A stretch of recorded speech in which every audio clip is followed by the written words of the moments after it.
Welcome to the Rent Prep for Landlords podcast. Now your host, Andrew Schultz. Hi, and welcome back to Rent Prep for Landlords. I'm Andrew Schultz, community manager here at Rent Prep. I'm also a licensed real estate broker here in the state of New York with over 15 years of experience in the property management and rental property industries.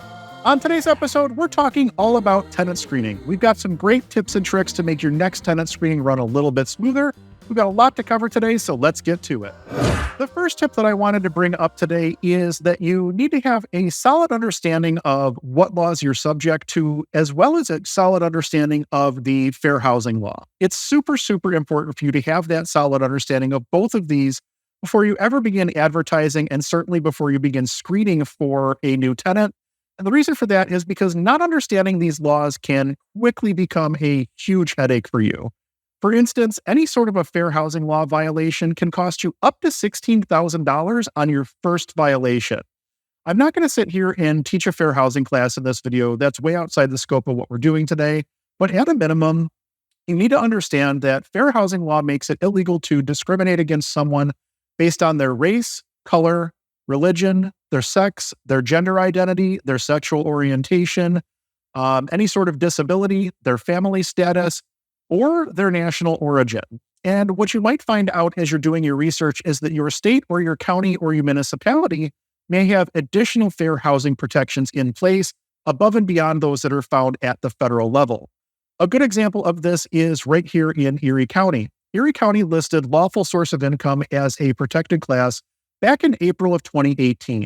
In this instance, lawful source of income included sources such as public assistance, Section 8 vouchers, disability income, Social Security income, and I believe that there were a few other sources that were included in there as well.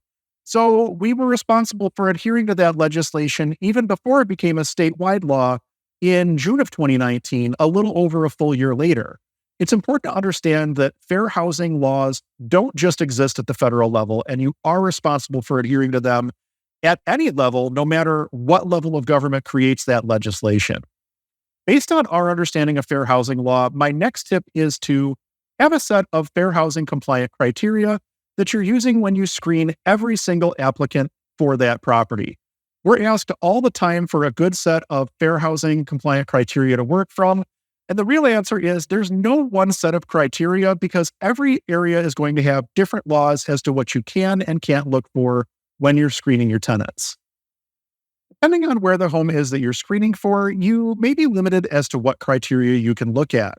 Commonly, landlords will look at a large number of criteria before they make a decision on an application, including things such as the applicant's income, their credit history, their credit score, whether or not they have a criminal background, how their landlord references come back, as well as eviction history if that's available in your area. The actual criteria that you use is likely going to depend a lot on your market as well as where your property is located. For instance, you may need to use a net income of 2.5 times the rent as income requirement in one area and 3 times the rent in other areas. Or perhaps your credit score requirement in one area is a 600 and it's a 650 or a 750 in another area, just depending on the location and where the property is located. If you're still working on compiling a list of fair housing compliant criteria, I recommend heading over to rentprep.com and checking out the Tenant Screening 101 section. There's a ton of great information in there to supplement this video, including things like a rental application that you can download, as well as a set of fair housing compliant criteria that you can start to use and modify to fit your needs in your area. But all of this is worth noting that not all of the areas that we operate in are going to allow you to look at all of the data that you're able to obtain.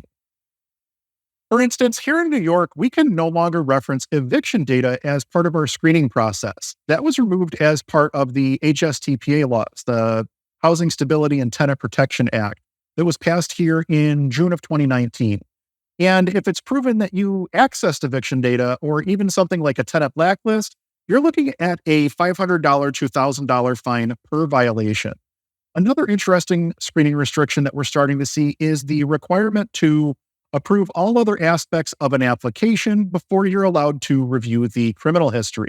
So far, this is on the books in Cook County, Illinois, which includes Chicago, as well as in New Jersey. Another screening restriction exists in Miami-Dade County, where you can't ask about evictions until after the applicant has been deemed approved on all other criteria. I think that we're going to continue to see more and more restrictions placed on housing providers as time goes by, especially when it surrounds tenant screening. And typically, once a piece of legislation is passed in one area, it's not going to be long before you start seeing copycat pieces of legislation popping up in other areas. So keep yourself current when it comes to this stuff because the rules change very, very frequently. My next tenant screening tip is that everyone gets an application. We never deny anyone an application ever. They're more than welcome to fill it out, and we will screen them even if we know that they're not going to pass through our screening process. Why? Why would we spend that time if we know that we're likely going to wind up denying that person? First and foremost, it boils down to fair housing law. We don't want there to be an accusation of discrimination based on something as silly as not receiving a rental application. There's no reason for it. Just hand them an application. Paper is cheap and digital apps are even cheaper. And in 2024, there's no reason not to hand somebody an application. We require everyone over the age of 18 who will be living in the property to complete a rental application, and they all go through our screening process, including the credit and the background checks. We do this even for non-responsible occupants, such as college-age students or older family members who maybe they're being taken care of by the responsible tenant. We do require those applications to be submitted, even if they're not going to be part of the basis for the income requirements on the apartment, because we may find that there's a criminal issue or something like that, which would result in the application being denied. We won't begin screening any application until all of the applicants have submitted their documentation, as well as all of the credit and background check fees being paid for. Secondly, I recommend that you include a copy of your selection criteria right alongside your application.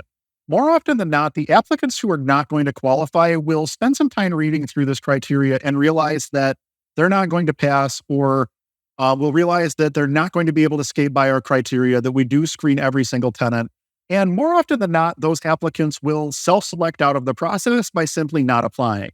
And if they do apply, they're going to be screened just the same as every other applicant for that home. Everyone gets an application. My next tip revolves around the income, credit, and background checks. In 2024, we're starting to see more and more fake documentation being passed along than ever before. Fake pay stubs and fake bank statements have seemed to be the most popular currently, but fake landlord references have been around for a long, long time now, and those have always been a challenge. For income, you may want to consider using an income verification service. RentPrep does offer income verification as part of their tenant screening services.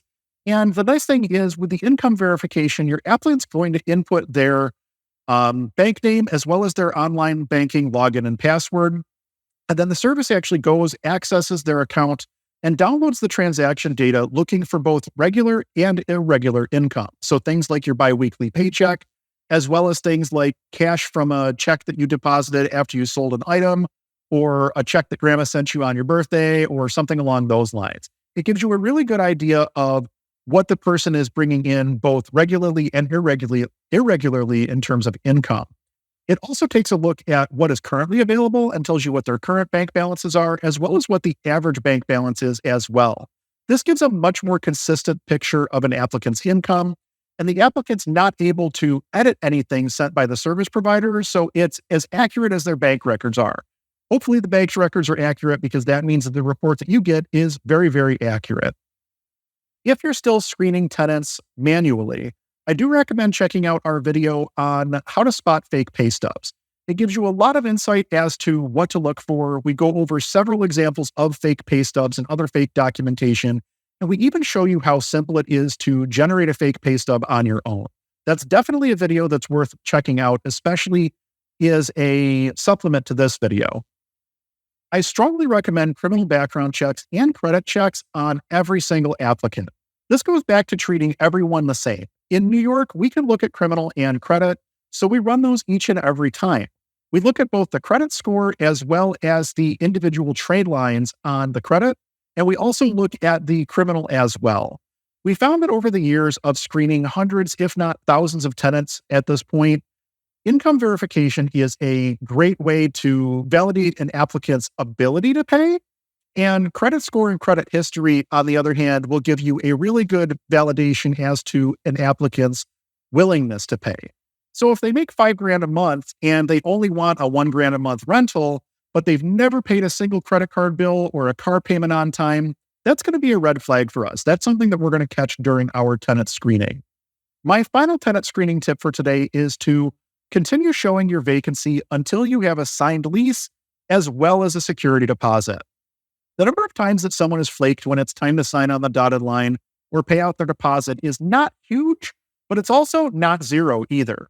Rather than lose that precious time on market, we recommend that you continue to show the apartment until you have that signed lease as well as the security deposit. Now, I will add a little bit of a caveat here. In some areas, you do have to screen applicants in the order received, first come, first served. So again, you need to understand your local market, as well as the requirements at every level, local, county, state, and federal, before you start screening for applicants.